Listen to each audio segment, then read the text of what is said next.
Today, the Washington Post published excerpts of a new book by reporters Carol Leonnig and Phil Rucker that contains astonishing details of how concerned the military, and specifically Joint Chiefs Chair Mark Milley, were about former President Trump's actions in the final days of his administration.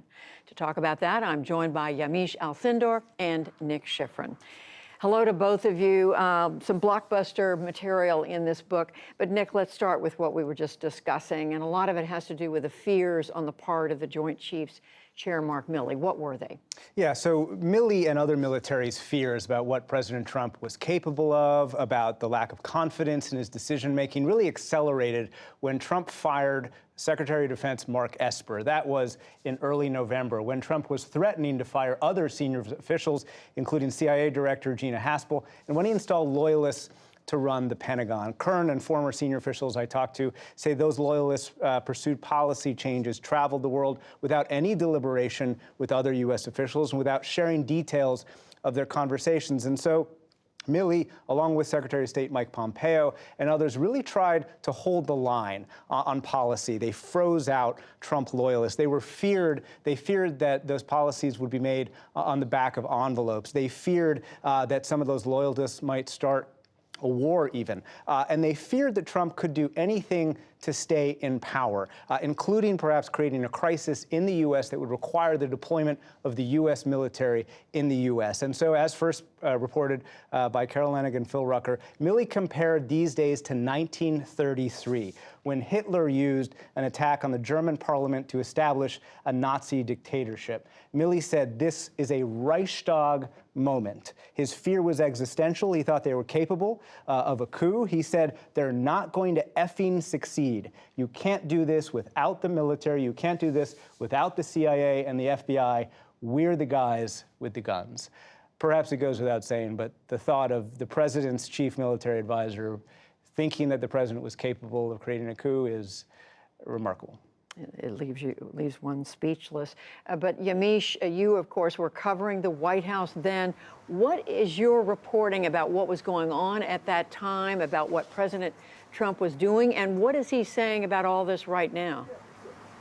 Well, this reporting and these statements by General Mark Milley, they really underscore what we knew at the time about the Trump presidency late in its tenure, this real critical period between November 2020 and January 2021. And really what it shows and what my reporting shows is that White House aides, as well as military officials and those closest to President Trump, those who were working for him in his administration, they were increasingly seeing former President Trump as unhinged, as wanting to hold on to power at all costs, and as someone who was scaring them. And what you see here are military officials making this backup plan. Now, at the time, there were loyalists of President Trump who were pushing back on the reporting, saying, no, President Trump was just wanting to have a free and fair election and that he would eventually concede, of course, something that he has not done even to this day. But what we see here in this reporting is really what we saw in 2020 into 2021. And it was a president who was telling people that he had not won the election, that he had won the election, rather, telling people that he needed to stay in power, that he was not going to give up.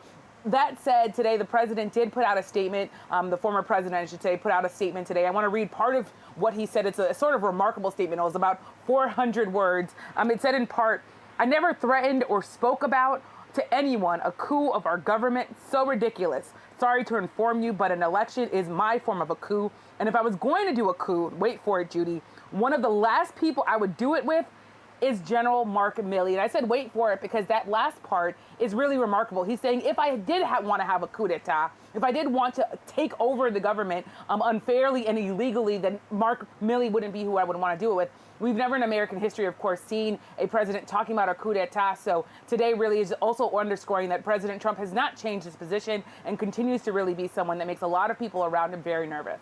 Never heard a president hypothesizing about it.